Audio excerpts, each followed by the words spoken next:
All right, we're going to start our match for the men's doubles, skill groups 50 and up, 5.0.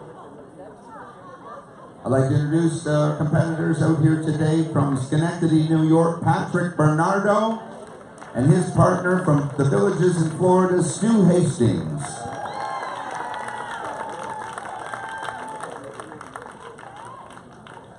Their opponent, both from the Villages in Florida, Jeff Shank and Gary Miller.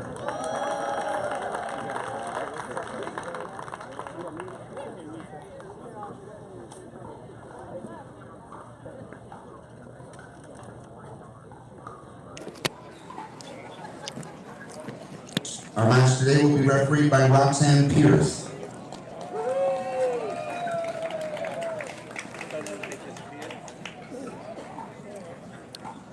Okay, folks, just joining us. It's Rusty Howes and Dave Weinbach here, streaming to you live on Pickleball Channel. We are at the Minto US Open Pickleball Championships. This is the men's 50-plus 5.0 gold medal match. They've identified the team here closest to the camera. We have Jeff Shank and Gary M. Miller. Apparently there's 3 Gary Millers in the tournament today. They're in this sort of bright yellow and gray. And on the far side of the court, we have Stu Hastings in the navy blue with the white hat, and Patrick Bernardo in the black. This shapes up to be an excellent matchup, Rusty. These teams both play against each other quite a bit in the Villages, I'm told. And when they are playing seriously, it's a toss-up, is the rumor. So I expect a very competitive match here. Pat in the black shirt is actually from Albany, New York, originally. And Stu lives in the Villages now as well. So Jeff is serving first and starts off with what we call a freebie. Yeah, Jeff's actually a little harder serve, pulled to the left a little bit, and I think caught Stu off guard.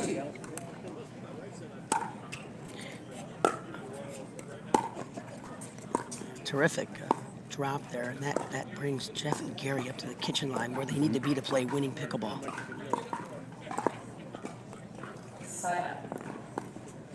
There's a good example, Rusty, of when we talk about dinking, we always like to teach people to get the ball in front of their body. Do you see how that ball got all the way to his feet? And that's why he made an unforced error. Always get the ball in front of your body. Don't let it get to the side of your body or behind you. Then you're going to make a lot of unforced errors. And that last one kind of came up, and Stu with a strong overhead backhand put it away. So Stu is serving to Jeff, 1-1.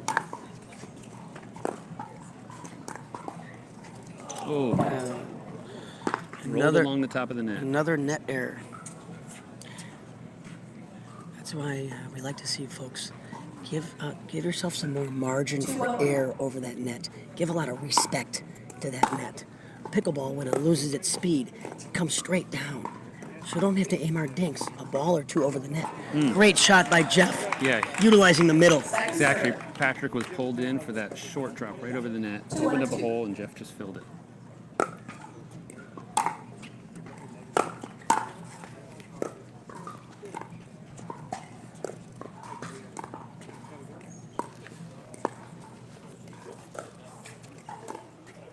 Some good, patient dinking here.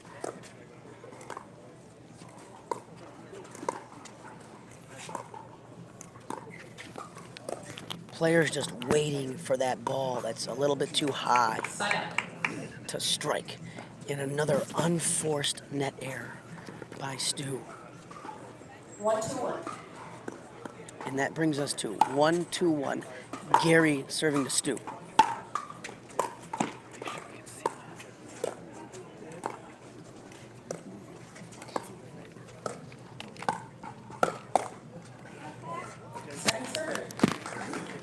And Jeff kind of fluffed up that dink a little bit, and Pat was able to really attack that ball on a descending track for the winner.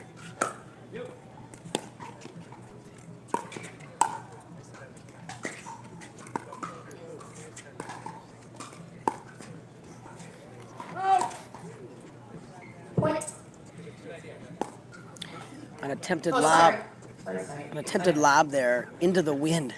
And I thought the wind would knock that ball down and come in, but it ended up about a ball long. And there's a good deep return by Gary.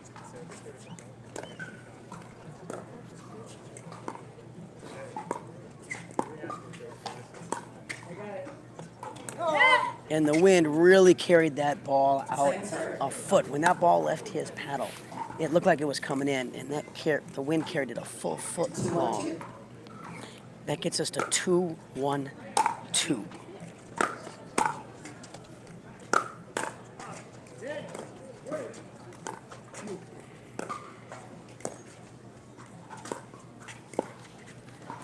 There's another example on how Gary didn't get that ball out in front of his body. It got all the way on his left foot. And that makes the shot so much harder. And that's why you saw that unforced error there. Gary Miller from Sheboygan, Wisconsin, splits his time between Wisconsin and the Villages, just outside of Orlando. One of the best players we have in the country in that 50 to 60 age group, Rusty. 4-1-2. And Dave Weinbach with his favor to the homeland of Wisconsin. Making sure we know that.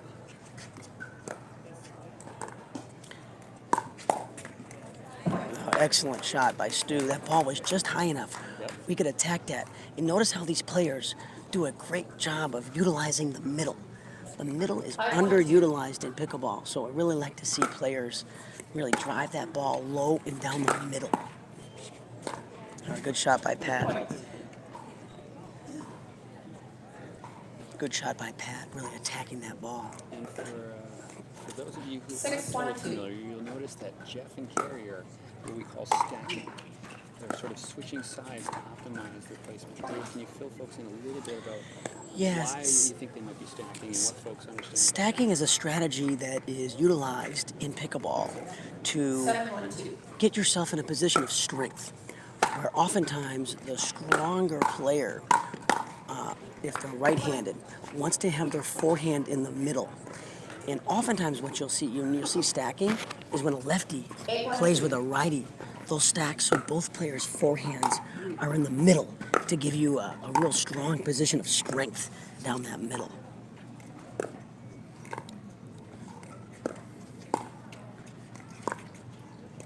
I believe the Pickleball channel just did an excellent, what we call a 4-1-1 on stacking. So folks, I think you were in that. if you want to learn some more about the strategy of stacking, how to do it, why to do it, go to pickleballchannel.com, and there was a recent 4-1-1 put on there about stacking. We'll try to paste that link in here. And So here there's we a got our timeout first by timeout, Gary yeah. and Jeff. We're at the Minto U.S. Open Pickleball Championships in the 50-plus men's 5.0 gold medal match. And a special shout out to Roxanne Pierce, one of the best officials we have in the country, and she is working this gold medal match tonight here at the Minto U.S. Open in the 50-plus gold medal match. Oh, Stu backed up there. Folks, we don't want to back up in pickleball. We want to move forward. Oh. We want to go forward in pickleball. Good things happen in pickleball when you move forward. Bad stuff happens, Rusty, when you go backwards, because it opens up angles. It opens up your opponent hitting the ball down at your feet, and it makes your shot. It's a harder shot, a harder dink when you're in that transition zone than when you're all the way up at the kitchen line. So we just had Jeff Shank come here with a nice cross-court dink that got into the net, the angle was such, and then was able to secure the point. Second serve. Gary goes to hit hard. Miller trying to drive that third ball in Just low. a little too low. 2-9-2.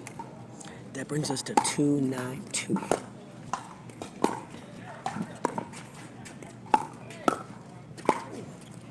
Oh man, Pat hit that ball really up high, and that was really attackable by Shank, and he just hit it in the net. I bet he wants that one back. 9 serving 2.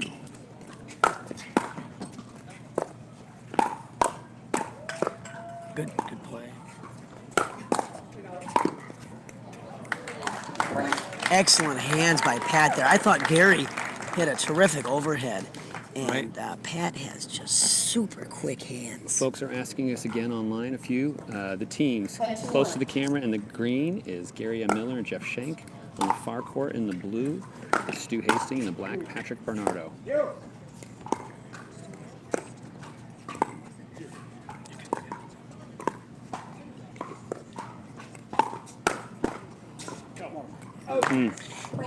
And there's Jeff trying to challenge Pat on his forehand side. So, folks, if you're going to speed it up in pickleball, if you're going to speed it up to someone's forehand, you've got to get the ball down. Stu is in the blue shirt on the near side, and that is Pat in the black shirt. And I'm told that Pat was a terrific racquetball player in his day, and now runs a racket company in New York, and also spent some time in the villages. Stu, I think, lives permanently in the villages, so they get to play together and practice together.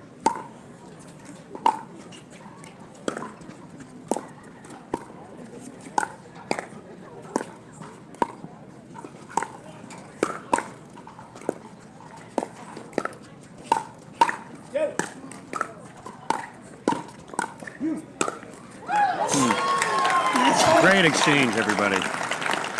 Terrific point there. We really saw some terrific defense there. Excellent hands by...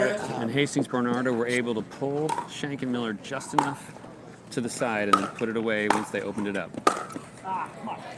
And that's an example of an excellent deep volley by Miller.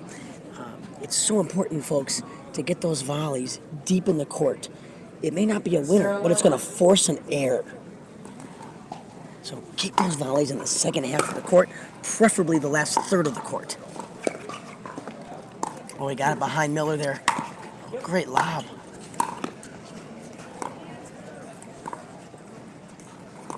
Oh, super defense by Stu to get back up here to this kitchen line.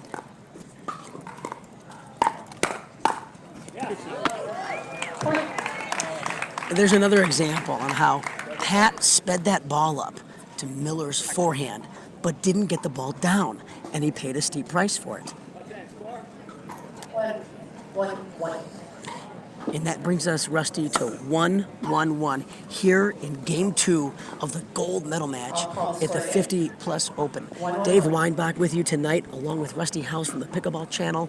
We have John Germstedt as the IT director tonight. Exactly, John. Behind the scenes. Camera.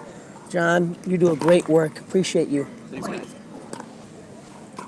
John's been with us at a lot of live streams all over the country this year, and he doesn't get the due, but these things could never happen without him. For sure. We decided the other day to try this out when we found out all of a sudden we would have connectivity. Didn't know we'd have connectivity, and here we are, bringing it to you.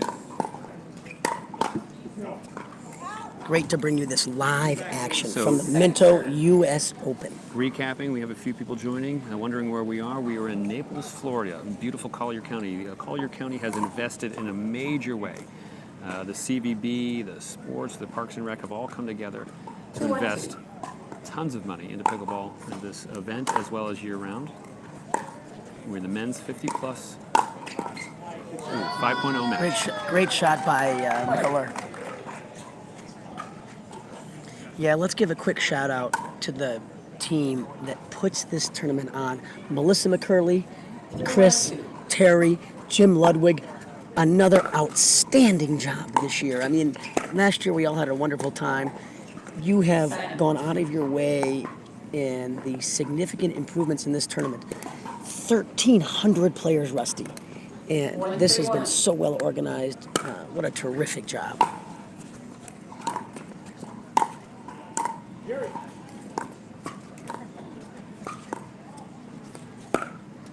Oh, The ball was just high enough Yep. where Pat could drive that ball Down the line. down Shank's backhand line. And he just didn't cover it. 2-3-1. and recapping again, folks, about facilities. Yes, there's multiple tents. They have showers this year for players. Just really worked hard at making a venue and an event that is very player-friendly as well. 48 courts. And they have used every one of them this week to get these 1,300 players moving around this facility and keep things moving. And we are here at the Zing Zang Championship Court, arguably the premier court, open air arena. Nowhere else in the world like it. And we are in the Middle of the second game of the men's 50-plus 5.0 gold match. There was an excellent forehand by Jeff Shank down the line where he just rolled it with some topspin to bring that ball down. Gary and Miller serving. 3-2-1.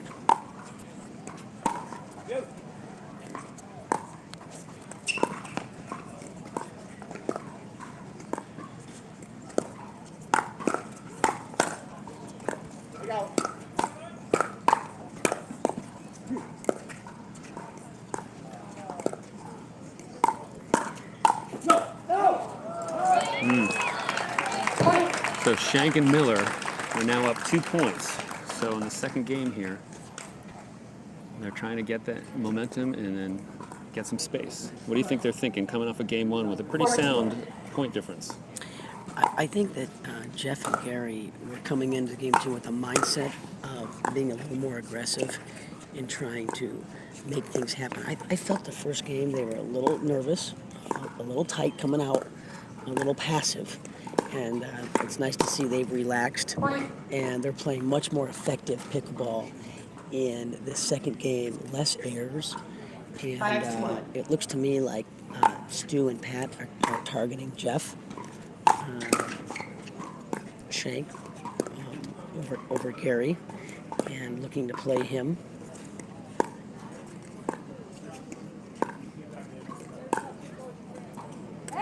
You gotta be really careful, folks. When you are lobbing downwind, you have to be extremely sensitive to the wind. When I play with someone who likes to lob, Rusty, I really like to see them lob more when they're into the wind. And you'll see if you look on the top right, there's some American flags really blowing. So you can't really hear it or see it, but there's actually a breeze going on.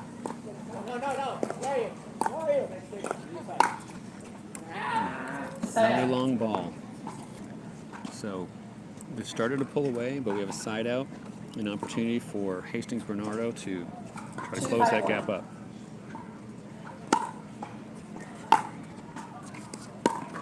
Good deep return.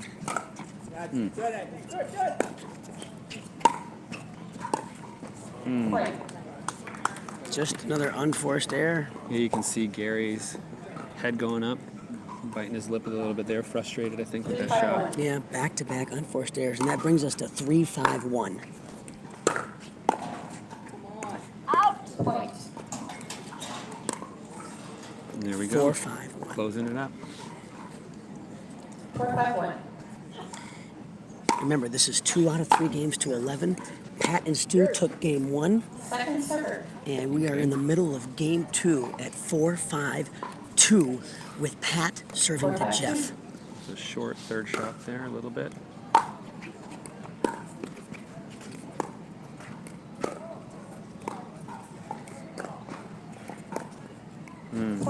Another unforced error in the net. We gotta give more respect to the net. Give yourself some margin for error 5-5-2. over the net on your dinks.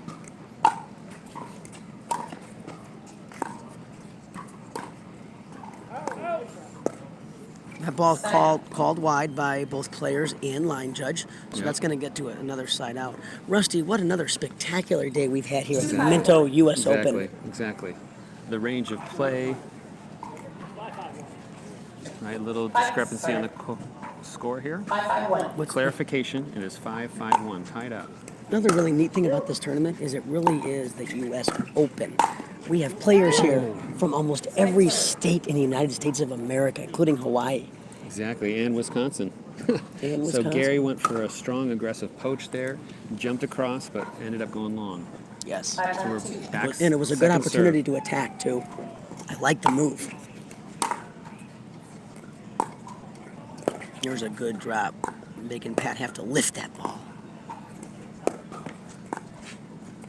And there's another unforced error in the net. So Jeff Shank actually has been featured on Pickleball Channel as a passionate student of the game. He highly encourages everybody to, if you don't play in tournaments, go to tournaments, watch the play, study. So I know he's potentially his own worst critic. I'm not sure what's going on in his head.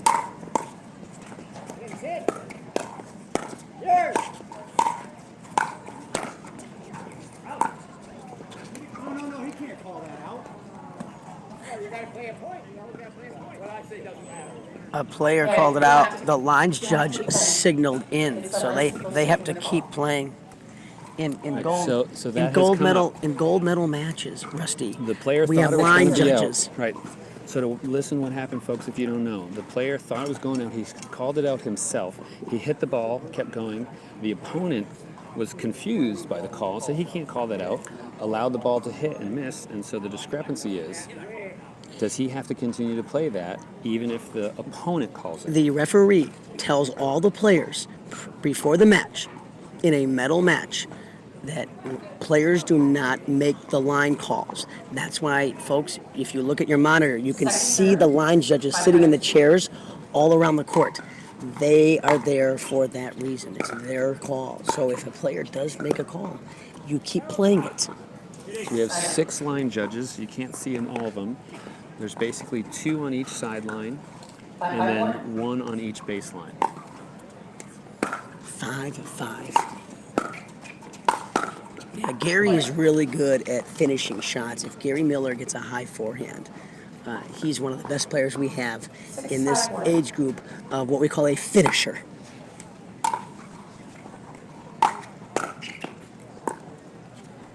So Shank does a drop shot so they can get to the net. And Gary hits that one into the net. 6-5-2. So again, folks who aren't as familiar, you can watch the progression. You got the serve, a deep return.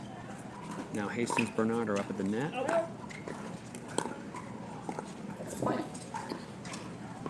I did not Some see of the a signal line there judges- from a line judge. They call that, a number of folks have been a little bit frustrated that the line judges are making soft calls, quiet calls. And for the players, it'd be a little bit nicer, I know, for you and everybody, Nice shot, Jeff. to hear a strong, clear call.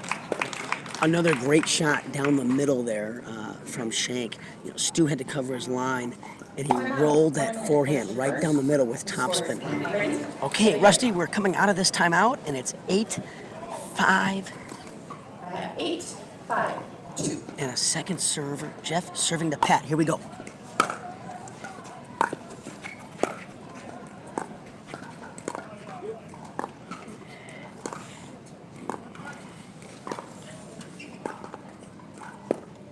Very good dinking here. All of these balls are unattackable dinks, and that's the mark of a good dink, that it's unattackable. So let's see who either hits it in the net or hits one a little too high. Good shot. So when we talk about unattackable, there's a couple of variations there. Obviously, if the ball bounces too high, what are a couple characteristics of an unattackable dink? Well, let's let this point play and see if we see some more. Oh, and a freebie. I think that brings us to 6-8-1. 6-8-1. Yep, Again, 6-8-1. if Stu and Pat win this game, the match is over because they did win game 1, I believe 11-2. You.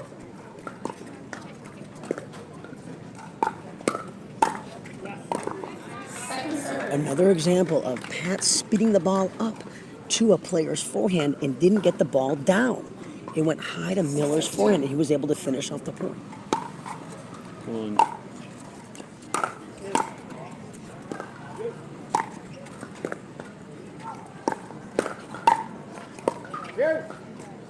Oh, good hands. All right, let's see who can outlast the other team here. Oh, We got it. That's a great recovery by Miller after fluffing a dink about 2 Exactly. feet too high. Little high. Stu hit a Good nice hands, shot. was able to defensively keep it in play, dropped in the backcourt. Gary was ready for it. Yeah. Yeah, he has really quick hands. 6-1. It's great to see these athletes in this 50-plus group, Rusty, with such quick eye-hand coordination. That's the beauty of pickleball, is anybody can play. And we can play at a high level. I've played pickleball with 88-year-old people who can really keep the ball in play and have really nice, long points. One of the beauties of our game is it's so easy to learn. Anybody can play. It's cheap to get started. And just Very in one social. day here, exactly. Just in one day, you've seen the 19s, you've seen the 60s, the diversity of shot in the seniors, Jim Hackenberg. Everybody just remember, it truly is a pickleball for all generations. So And another great side unforced out error all by the time. Shank. Have one time. Score 7-8-1. So So coming back to game 2, score is 7-8-1. 7-1. Correct. Hastings Bernardo are serving, and they're trying to close that gap. Second server. Remember, in the first Stu game, kind of decelerated into that third shot. Folks, even though it's a drop shot, we still want to accelerate into the ball. We don't want to decelerate into the ball. Great defense. Terrific defense by Stu there, keeping that ball alive. Not only did he get it back, Rusty, he got it in the kitchen, and that's the key. 8-2. and Miller and Shank trying to keep them back. Maybe just hitting a little too hard there. Oh, boy. Pat really anticipated that ball down the Exactly. middle, and he was ready for it. Yep, yep. Great hands. Great reaction. 9-8-2. 9-8-2. Tide 2 has points turned, away from this match. and 2 points this late in the game is a scary number. No. Point. I don't know if they'll call timeout here. Looks like they're just going to play it I out. think they only have one timeout left. 10-8-2. 10-8-2. Match point.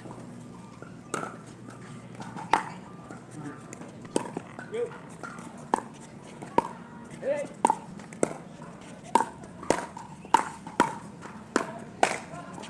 Way down.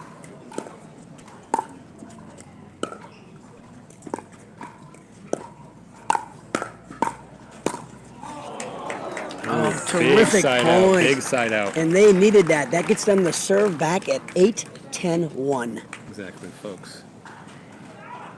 So 8-10-1. Shank and Miller are really trying to stay in this game, hoping to go to third game.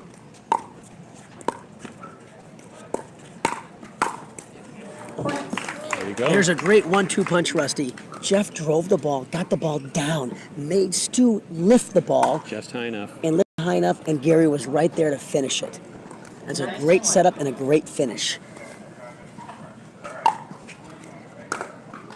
Sometimes, folks, in pickleball, the setup shot is the key one. It's the most important shot. And there's another unforced error, So they a got third ball in the bottom of the net. 1 Rusty. point. But then lost the serve. Nice catch, Jeff. Now both teams at the net here. Stu's back a little bit. Pushing. Here. There you go. That ball was going to float out, and Stu hesitated. Stu was pretty far back in the court. The ball came above his waist, only 2 feet. Yes. If he had docked, probably would have gone out. As a result, we're tied No, up. stop. Sorry. Whoa. Sorry. Yes, Very 10-10-2. So we're 10-10-2 tie game, and in pickleball, at this we have to win by 2. So that 11 points has got to go to 12 now. 10-10-2. 10-10-2. Got to win by 2. Here. Look out. Someone's got to get this ball in the kitchen. All of those were attackable balls, and Jeff and Gary just can't move forward when you hit it so high where it's so attackable. You got to get those balls down in the kitchen. Here. We hear some great communication by Gary Miller tonight. I hear a lot of talking by Gary. It's one of his real big strengths. Yep. He's an excellent communicator on the court. Communication is a huge deal. Just earlier today in the gold match, we saw a number of teams both hitting paddles at the same time.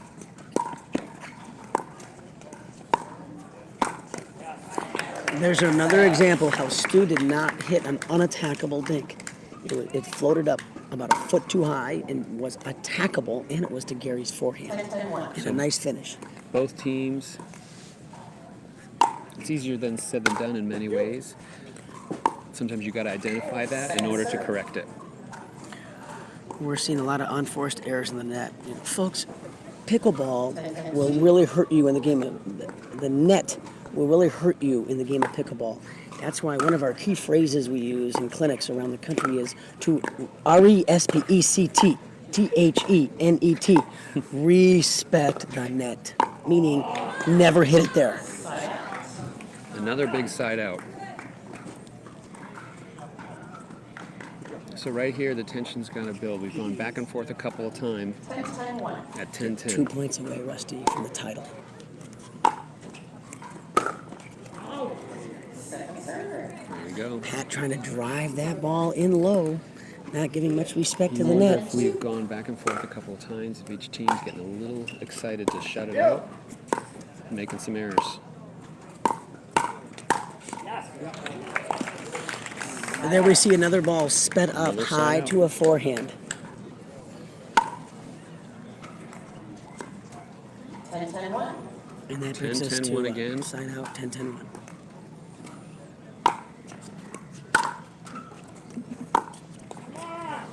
Second serve. If you can hear it there, Jeff Shank yelling up at the sky there, frustrated with that shot. Gary serve. Just too many unforced errors have cost them tonight. Mostly in the net. Side out. Another side out. We're still holding tight at 10. Each That's- team here is holding their breath. There's an example of what we call poaching. Miller poached. And it's okay to poach, folks. But if you're going to do that, we've got to put the ball away because then you leave your half the court susceptible and open. Jeff wasn't quite ready to come back and cover the other side. You.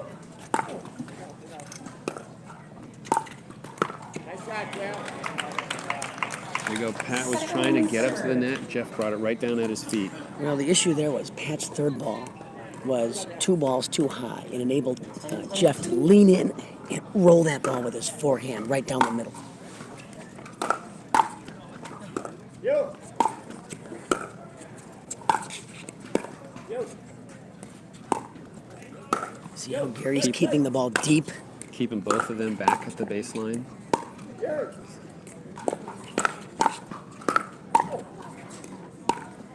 Trying to lob. That's a football. You pushed off. You didn't have both feet established. So that's what we call a foot fault. So Miller tough took one. off with his left foot in the kitchen, jumped up in the air, hit the overhead, and then came down. He did not establish both feet outside of the kitchen before he hit the overhead. And Roxanne Pierce, being the great ref that she is, was all over A that. little hard to see from the camera angle with a single camera, but When we hit the ball in the net, Rusty, our partner can't really help us. If you hit it a little too high and they rip it at you, at least you're still in the point. Respect the net.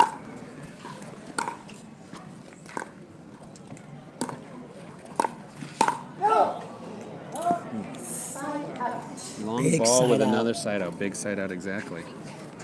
So Jeff and Gary will take over the serve 10-11-1. at 10-11-1. Second serve. Another third ball in the net. Boy, if they Sometimes lose you get this stuck match, in the rut there a little bit. that's what they're going to come back and look at. Yep. Side out. Not respecting the net here tonight, Rusty. And it's going to prove costly to Well, I him. think some of the frustration, 11-10-1. is Jeff just can't seem to get his body to be doing what his mind wants to do, and actually all of them. Both sides. We've been at 10-10 for a long time. Both teams have been making some unforced errors, trying to close it out. You. Watch him out. Second serve. Wow. I'm Some sure. good hustle, kept the ball in play, ultimately just out there. I'm sure part of the issue with these third shots in the net is nerves and a little nervousness. I mean, you're on center court here at the Minto U.S. Open Large audiences. with a crowd of probably 220 people, I'd guess.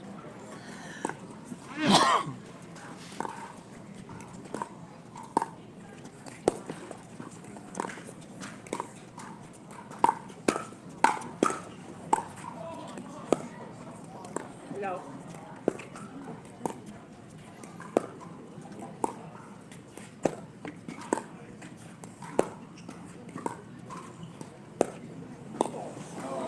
Point big and match. Hey everybody, it's Rusty with Pickleball Channel. I'm here with Dave Weinbach. We were commenting, and Stu Hastings and Patrick Bernardo just won gold in the men's 50 plus at the U.S. Open Pickleball Championships. You guys, congratulations. Thank you. The last game there, 10-10 side out, 10-10 side out, 10-10 side out. How are you feeling, and how did you close it out? Go ahead, Well, Pat. we're kind of used to that back home. That's how we play these guys. So it's always close, and it's always a grind, and it's whoever makes the fewest mistakes in the end that wins. So. And this was a lot like my high school girlfriend. Wasn't really pretty, but it was efficient and got the job done.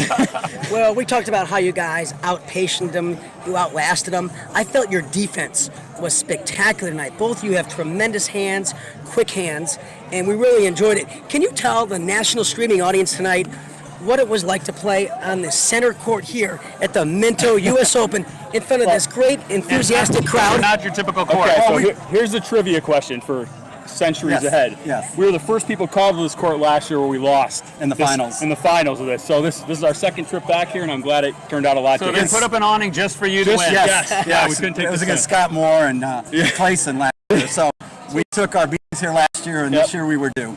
Well, you guys, congratulations. You're going to go over there, get your medals. Patrick Bernardo, Stu Hastings, everybody. There's more to come. Tomorrow there's going to be live streaming from the U.S. Open, folks. And then Friday and Saturday, we got some pro matches. Dave's going to be competing. There's a lot more to come. Until next time, keep on playing. Congratulations, guys. Good job. Congratulations.